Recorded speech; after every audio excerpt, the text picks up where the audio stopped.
All right, Sandra, let's bring in Lieutenant General Keith Kellogg, former National Security Advisor to Vice President Pence and also a Fox News contributor.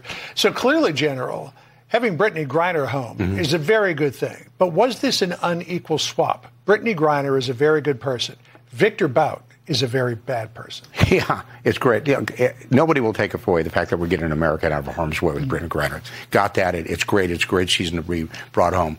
But we left Paul Whelan there. And Paul Whelan, a former Marine, spent 15 years as a law enforcement officer in Michigan, fought in Iraq in 2004. You know, his parents are in their 80s. The chance of us getting him out is now questionable, at least in the near term. But there's more to this story I think people need to look at.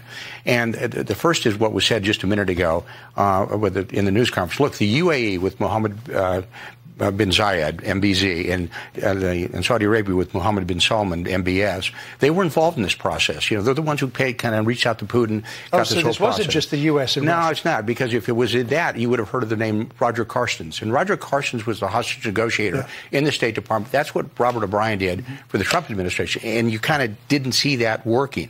So now you got them working with a guy named Victor Bout, who was the Merchant of Death. In fact, there was a movie in 2005, The Lords of War, and Nicolas Cage played the guy like this. And this guy, and the reason why this is important and why I think this swap is so interesting is because not only is he the Merchant of Death, but he knows where all the bodies are buried. And what I mean by that, this guy was the premier arms dealer with Soviet equipment, Russian equipment, the second largest arms dealer in the world of the Russians.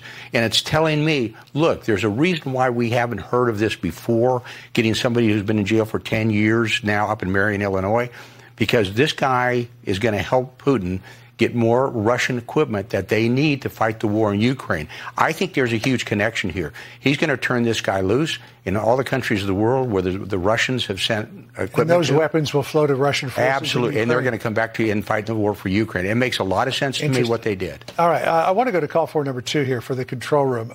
President Biden insisted that they tried to get Paul Whelan out but couldn't. Listen here. Russia is treating Paul's case differently than Brittney's. And while we have not yet succeeded in securing Paul's release, we are not giving up. So clearly this is a talking point from the White House because we heard Anthony Blinken say it. We heard Karine Jean-Pierre say it.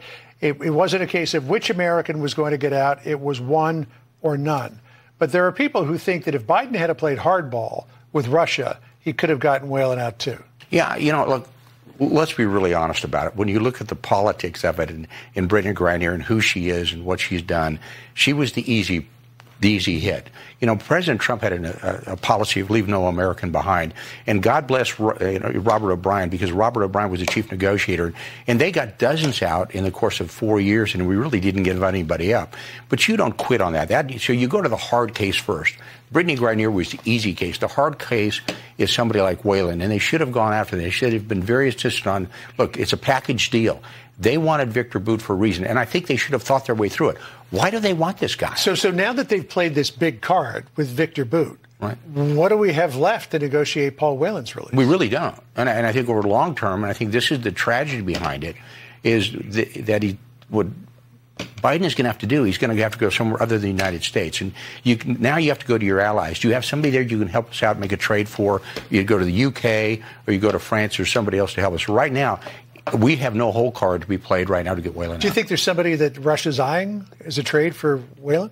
In the grand scheme, there's probably somebody there. Is there somebody being held in the UK or Germany? Well, they're going to have to go figure it out. Well, right now, it's not in the United States, but the key guy they need to look at is what's Roger Carstens doing? He's the chief negotiator for the hostage guys and figure out where these guys are at. And the intelligence community knows that. But I think they gave up the grand bargain. They went for the easy hit. They got Brittney Griner for a lot of reasons other than that, and they left the case. Unfortunately, the guy that's going to be in jail for 16 years, the hard case. Great to get your thoughts on this, General. Appreciate you coming in. Thanks, John. That's an interesting theory, Sandra, that